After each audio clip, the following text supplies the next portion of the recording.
Family అంటే బరువు కాదురా. ఆ రిలేషన్షిప్ లో వాళ్ళ సపోర్ట్ ఉంటే ఏ గోల్ అయినా ఈజీగా అచీవ్ చేయొచ్చు.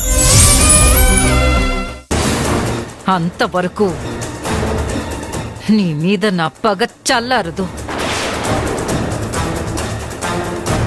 ఏంటి, పెళ్లి చేస్తానని రుద్రవరం రప్పించి ఇంకా సేపట్లో పీటల మీద కూర్చుని తాళి కట్టించే టైం దగ్గరకొస్తున్నప్పుడు ఈ రాజేశ్వరి ఇలా మాట్లాడుతుందేంటి అనుకుంటున్నావా? ఆలోచించు, బాగా ఆలోచించు. నన్ను అవమానించిన నిన్ను ఎలా సుఖంగా ఉండనిస్తాను? నీ చెల్లెలు పెళ్లి అవుతుందో అవ్వదో అన్న టెన్షన్ నీలో ఉంది చూడు. అది అది నేను కోరుకున్నది. నువ్వు అనుక్షణం టెన్షన్ పడుతూనే ఉండాలి. అందుకే ఇలా చేశాను. నీ చెల్లెలు పెళ్లిని పీటల వరకు వచ్చేశాక ఈ పెళ్లి వద్దు అంటే నీ చెల్లెలికింక పెళ్ళే కాదు.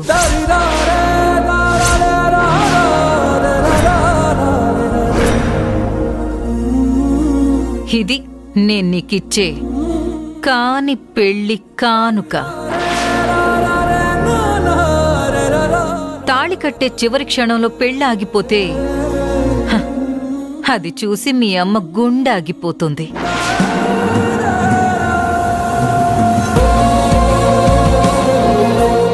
నువ్వు నా మీద చూపించిన పొగరుకి నేను నీకు మీ అమ్మకు ఇచ్చే బహుమతి ఇదే. మీకు చేతులెత్తి మొక్కుతాను. అభం శుభం తెలియని నా చెల్లెలి జీవితాన్ని నాశనం చేయకండి. ఇప్పటికే మా అమ్మ ఆరోగ్యం సరిగ్గా లేదు. ఆవిడ ప్రాణాలతో చలిగట్టం ఆడకండి. మీరిలా చేస్తారని ప్రవళికకు తెలియదు రాజేశ్వరి గారు. తను ప్రేమించిన విజయ్తో పెళ్లి జరుగుతుందని అది చాలా సంతోషంగా ఉంది.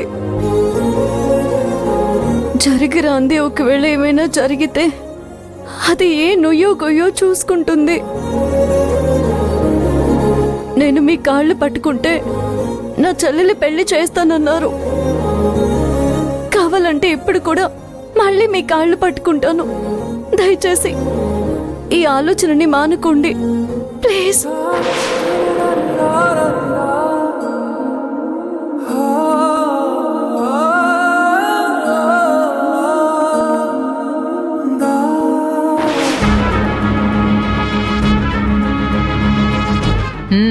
మీ ఆయన ఇటువైపే వస్తున్నాడు, లెగు.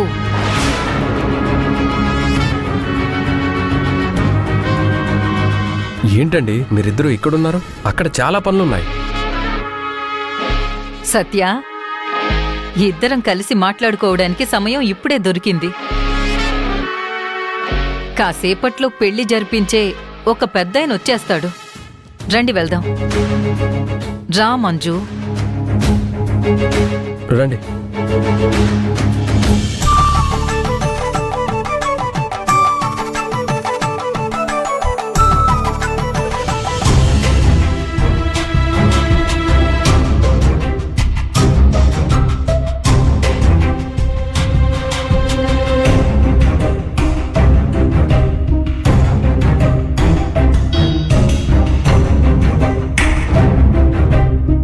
ఈ రాజేశ్వరి గారు ఎటెళ్ళిపోయారో ఏంటో. ముహూర్తం టైం అవుతోంది. ఈ పెళ్లి గాని జరుగుతుందా ఏంటి?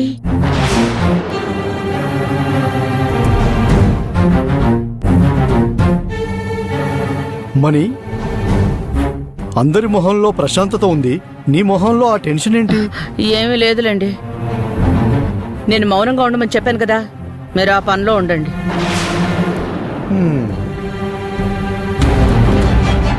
చెల్లమ్మా, పెళ్లికి కావాల్సిన వస్తువులన్నీ వచ్చేసినట్టేనా?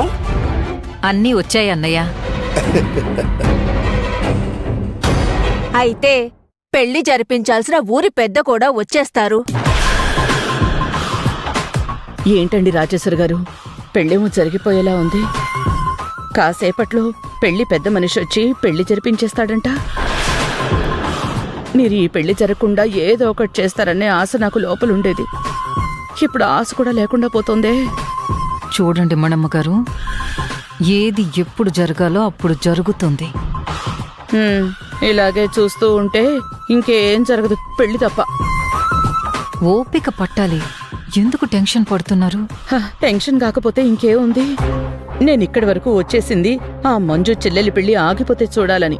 అంతేగాని నెత్తిన జీలకర్ర బెల్లం పెట్టి నుదుటన బాసకం కట్టి ఆ పిల్ల మెళ్ళో పెళ్లి కొడుకు తాళి కొడుతుంటే చూడ్డానికి కాదు. మణమ్మగారు, రోగం ముదిరినప్పుడు రోగి చేరాల్సింది హాస్పిటల్కే కాని స్వీట్ షాప్కి కాదు.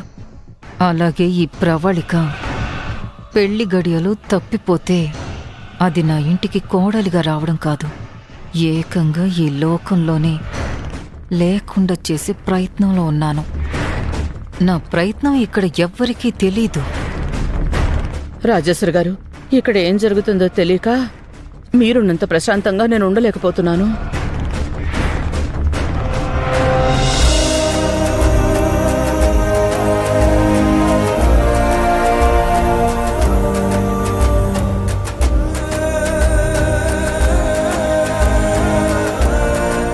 ఇదేంటండి, ఆ మంజు చూపుల్లో మంటలు ఎక్కువయ్యాయి.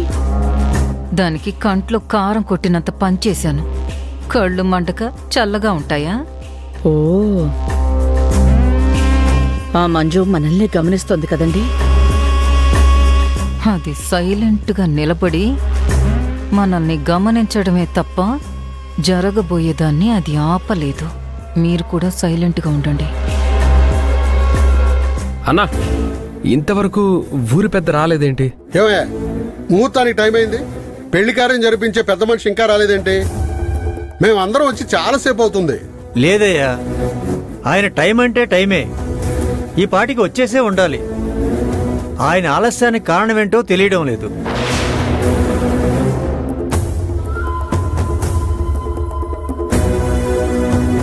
ఈ రాజేశ్వరి గారేమైనా ఆ పెళ్లి పెద్దని రాకుండా చేశారా?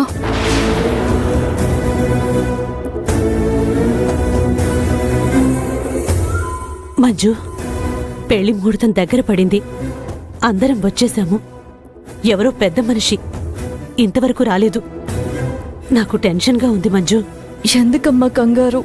ఆయన వచ్చేస్తారులే, నువ్వేం భయపడుకో. అదేంటండి, ఇప్పటి వరకు ఆయన రాకపోతే ఎలా? ఆయన వస్తేనే కదా పెళ్లి జరిగేది.